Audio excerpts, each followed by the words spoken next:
Oi, turminha. Só para dar um descanso lá daquela aula, né, para vocês acompanharem o raciocínio de colágenos, que foi que a gente terminou. Então, a gente vai continuar essa nossa aula ainda de tecido conjuntivo, apresentando e mais precisamente falando dos constituintes, né, células, fibras e o carro-chefe do tecido conjuntivo propriamente dito, e dos especializados são os colágenos, né. Então, vamos falar um pouco aqui das fibras de colágeno tipo 1, continuando a nossa aula. A gente viu a tripla hélice, né, a estrutura dos tropocolágenos formando. Essa tripla hélice, essas cadeias são unidas por pontes de hidrogênio, ligações moleculares, até também algumas de padrão mais resistente, para que a gente consiga, que a gente tem ela propriamente dita, pronta, aqui a gente tem o padrão de fibrila, né, e a fibra de colágeno, a gente enxerga. Tem uma época que eu cheguei a trabalhar com colágeno, logo que eu entrei na faculdade, um projeto que a gente extraía colágeno da bexiga natatória de peixes. E porque lá no Maranhão a gente via que alguns peixes, as bexigas natatórias, elas eram meio contrabandeadas, que era da pescada amarela e da branca. E aí a gente comprava um pedacinho dessa no mercado do peixe, lá no Maranhão, e ia levar para o laboratório. Eu lembro que eu cheguei a trabalhar com isso, e era desse jeito mesmo que eu via no microscópio eletrônico, né, as fibras de colágeno. Tão novinha, tão inexperiente, às vezes eu nem sabia o que eu estava fazendo totalmente, mas estava lá extraindo colágeno, e isso era muito contrabandeado para o Japão, para países da Europa, né, justamente por essa questão cosmética, né, produtos. Então aqui a gente vê, era mais ou menos assim mesmo que eu via, eu lembrando assim, eu olhando que era como a gente extraía o colágeno, né? Então a gente via a fibra assim, ó, bem tridimensional, esse aqui é eletrônico de varredura aqui uma transmissão, mostrando a fibra do colágeno, né. Aí várias fibras formam um feixe, né. Aqui dentro a gente tem as fibrilhas. Aquele é o tipo 1, né, o de maior resistência, de força de contração. E a gente tem os colágenos reticulares, seriam desde o tipo 3 a glicoproteínas anexas a ele, vamos dizer assim. Então, a gente tem as fibras de colágenos finas, são mais finas, delicadas, diferente daquelas que a gente viu, o diâmetro bem menor, forma uma rede extensa em muitos órgãos para que dê ancoragem e sustentação. A gente já não consegue ver essas aqui na coloração de HE, tá bom? Não consegue. Já são coradas com prata, né, impregnações argênicas, né, argênticas, às vezes a gente só consegue ver com prata, com metais pesados. Formadas por colágeno do tipo 3, esse conjuntivo reticular, com alto teor de glicosilação, ou seja, porções de carboidratos presas a essa proteína, associadas também a glicoproteínas e proteoglicanos. Na microscopia eletrônica, a gente olha uma estriação bem típica desse colágeno fibrilar, mas com diâmetros assim, bem regulares, tá? E a gente vê que tem pessoas que podem ter um problema nessas fibras reticulares na síntese delas. É uma doença genética, tá? Que falta realmente esse colágeno tipo 3 e que pode levar até a ruptura de vasos e intestinos. Por quê? Porque você pensa assim, ó, são órgãos moles. Para que eu vou ter um colágeno tipo 1 lá? Não preciso. Eu preciso de um colágeno que consiga manter a contração desses órgãos moles, porque geralmente são involuntários, né? E mantendo a rede deles, a forma deles, é por isso que eu preciso. Então, essa síndrome de Ehlers-Danlos, tipo 4, é a falta do colágeno tipo 3. A gente vai ver mais na frente uma fotinho desse paciente aí, mas aqui a gente te mostra quem são elas. Ó. Isso aqui é do fígado, né, essa lâmina aqui está corada, e mostra os capilares sinusoides do fígado, né, aqui confluindo por uma veia centrolobular. Tá vendo? Esses pontinhos aqui são as fibras reticulares, gente, olha só, ela quer manter a estrutura do capilar sinusoide, tá vendo? Para ela, não é uma fibra de contração forte. Aqui a gente consegue ver uma lâminazinha de uma fibra reticular, olha como é tão bonitinho a distância, né, delas, fibras, ó, não são densas e tem tamanhos irregulares quando a gente compara com o colágeno de tipo 1, que é essa foto bem aqui, ó. Olha como foge muito, né? Tão delicadinha, tão menor. É lindo isso aqui, né? A histologia faz isso mesmo. Isso aqui, no meu pós-doutorado, o laboratório que eu tive a oportunidade de participar, da professora Fernanda, é isso aí, eles fazem isso aqui o tempo inteiro, é fantástico. Mas como eu não sei se eu comentei com vocês, eu não quero mais trabalhar com animais, eu não trabalho mais com essas ferramentas, né? Inclusive, eu quero ter métodos de avaliar os meus produtos, meus cosméticos, nível de produção de colágeno in vitro, em cultura de células in vitro mesmo, viu? E também o que for permitido testar em humanos, porque até então a gente trabalha com produtos naturais que já vêm desde uma literatura científica que não apresenta determinados efeitos colaterais e tal, então eu posso me amparar nessa literatura para desenvolver um produto e convidar pessoas para participarem do projeto como voluntários, para usar os cosméticos, né? Então, o tecido conjuntivo, esse colágeno que forma essas fibrilas de ancoragem, por exemplo, o colágeno mais ainda, que é o colágeno tipo 7. Então, imagina, a gente tem uma célula do epitélio, a gente tem aqui proteínas que ancoram aqui, então imagina que a gente tem a lâmina basal e a membrana basal, lembra? A lâmina a gente só via em microscopia eletrônica de transmissão, mas a membrana a gente já conseguia, né? Então, ó, isso aqui é aquele colágenozinho de ancoragem que a gente mostrou ainda agora, o tipo 3, mais ou menos, e aqui, isso aqui, ó, gente, é fibra de ancoragem, tá vendo? Esse grandão aqui seria o tipo, tá aqui, as fibras reticulares de colágeno tipo 3 são maiores, né? A do tipo 3 são maiores, formam rede. Mas olha só as outras que estão no meio do caminho para dar essa sustentação. Tá vendo que se ela estivesse aqui sozinha, ela tá solta? Olha que lindo, que ciência fantástica. Olha o que a tipo 4 faz. A tipo 4, ela liga uma tipo 7 à outra.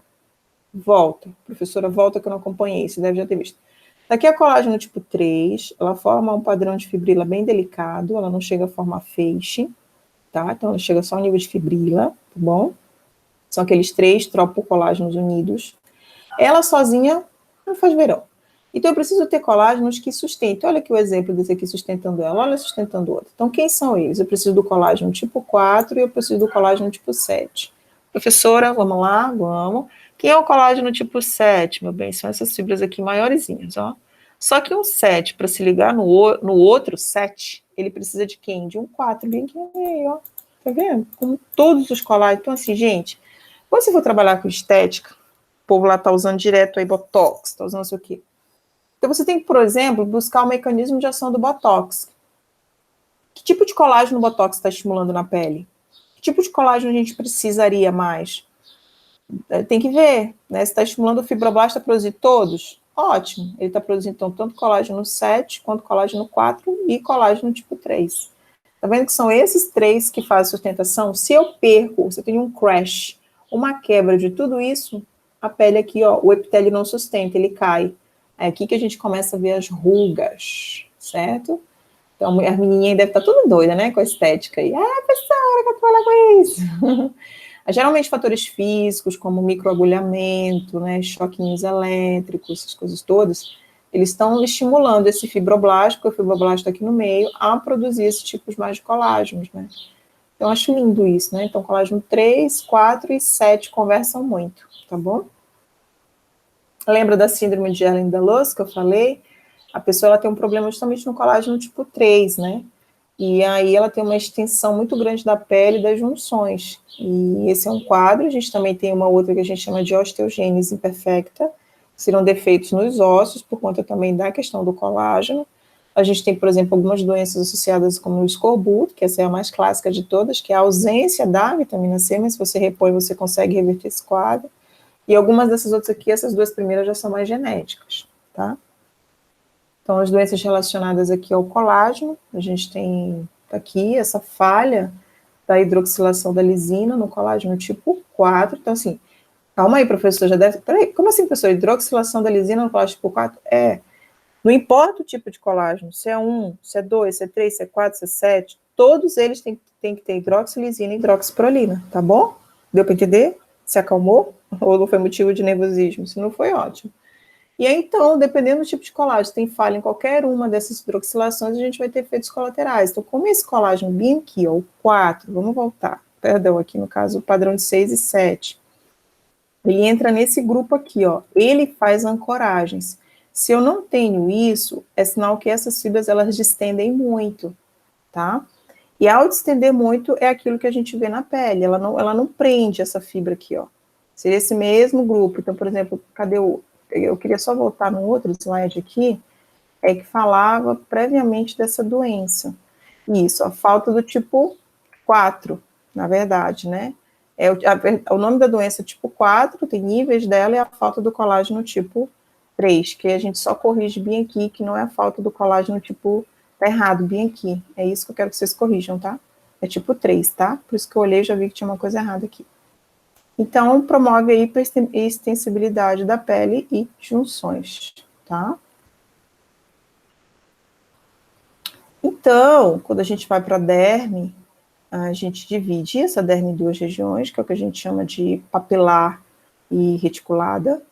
A papilar é a que está logo embaixo da pele, propriamente dita, que ajuda até a formar papilas, que são essas regiões aqui de entrâncias no tecido.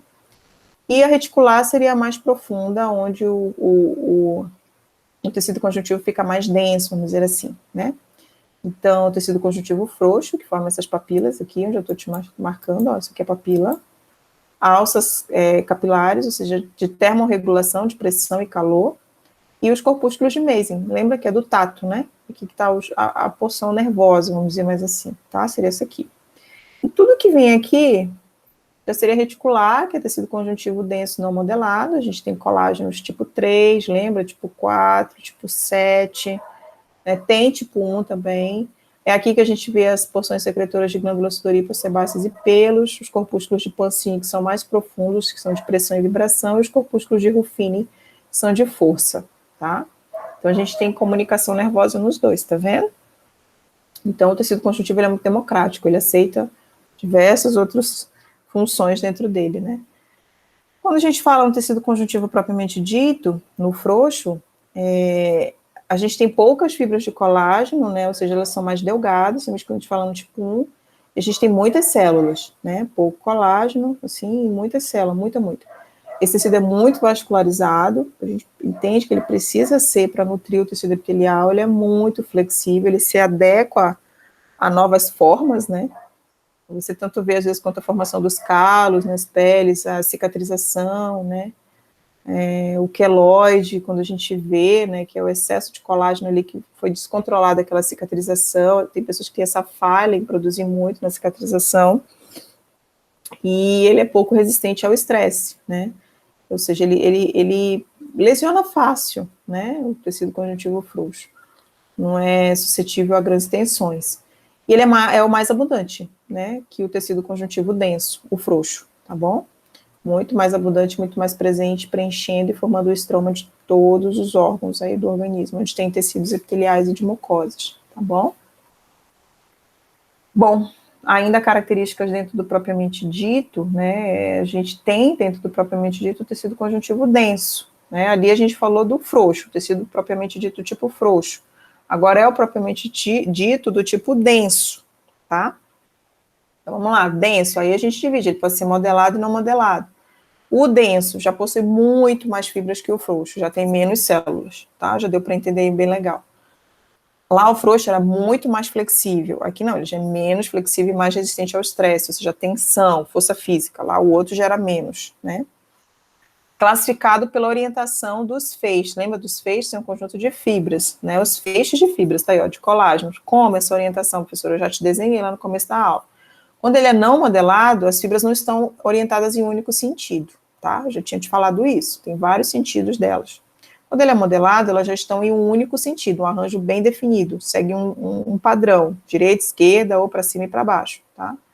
E aí a gente tem esse colágeno muito presente nos tendões, tá? Ligamentos, tá? Esse modelado, vamos dizer assim. E a gente tem o tecido conjuntivo denso também de padrão elástico, que a gente encontra muito hoje nas artérias, é lindo ver, tá? Então, grandes vasos sanguíneos, como as lâminas fenestradas, nas artérias, tá bom?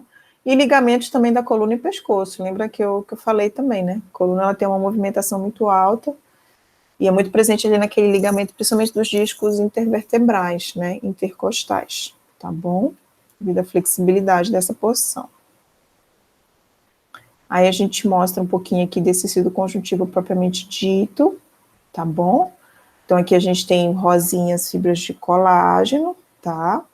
Aí aqui a gente já tem uma região de tecido de conexão, né, um tecido conjuntivo de conectivo, ou seja, aquele que liga a porção modelada para uma não mais modelada, e vasos sanguíneos, tá?